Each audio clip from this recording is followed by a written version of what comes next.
Hello there and welcome to a beginner's guide to miniature painting, the series that's going to explore your burning questions, especially if you're just getting into miniature painting or coming back after a long hiatus. Today's question, what brand of paint should I buy?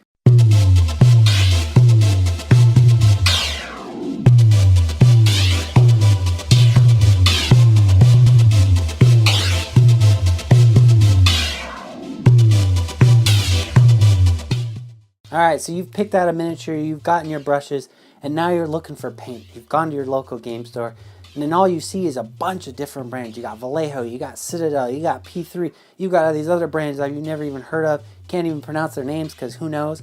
Well, which one should you buy? Which one's the best? I've got the answer for you. It's right here in this envelope. So, drum roll. All of them. Alright, joking aside, the real answer is all of them. Now wait, you're saying, that's crazy. What am I going to have to do now? Buy all the Citadel paints and all the Vallejo paints and all the P3 paints? Whoa, slow down there. It's not what I mean by that answer. Do not go and just bury yourself in paint. It's really completely unnecessary. Now what I mean by this answer is that it really doesn't matter which brand you decide to go with to start with. Now you're always going to have people out there who's going to tell you that Citadel's the best brand to go with, or Reaper Bones has the best miniature paint to start with, or Vallejo, or whatever other brand is out there. There's always going to be someone who swears to that brand. And you know why? It's largely because they've stuck with that brand. That's the brand either they started with or they've been using the longest. They know the way it works. They know the paint consistencies. They know how to mix the colors that they want.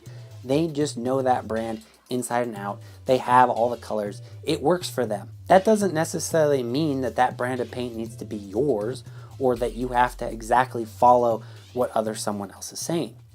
Really depends on sort of what painter you want to be. If you just want to be a casual painter who learns maybe a few advanced techniques and doesn't really go beyond that, then really all you need is one brand. So pick whichever one's the easiest to get and the cheapest one for you. But if you want to branch out, become a more skilled and advanced painter, it's honestly going to be a good idea to try different brands.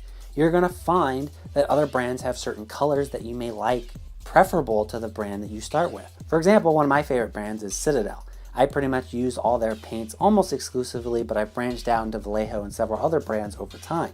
Citadel has this one color, Ceramite White, which is basically their pure white color. And I sort of, detest it. And this is because this particular color dries up really fast for me. I can't control it the way I want. It does all sorts of funky things I don't like.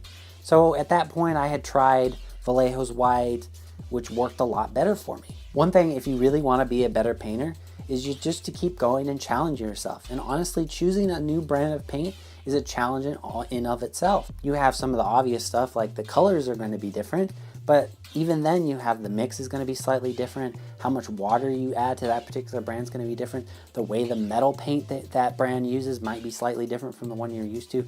The way white works may be slightly different, or even black, which are particularly hard colors to typically kind of deal with. And even if you decide to go the ultra cheap route and just buy straight old acrylics out of Target or something, even then that's a challenge in of itself. Those basic sort of acrylics are really hard to work with, but honestly I have seen some pretty stellar results from people who have sort of mastered how to use those colors. I would personally never recommend starting with those, but nonetheless, if you really wanted the challenge or if you're just strapped for cash, that is always an option to go with. You can produce some pretty stellar results if you practice and learn from them. And that does it for this episode of A Beginner's Guide to Miniature Painting. This is a brand new series for me, so if you have any questions you would like answered, please put them in the comments below. I'll gladly answer them there or in a video at a later date. And please remember to like, subscribe if you're not already subscribed, and follow me on Instagram, Twitter, and Facebook. All right, thank you. Bye.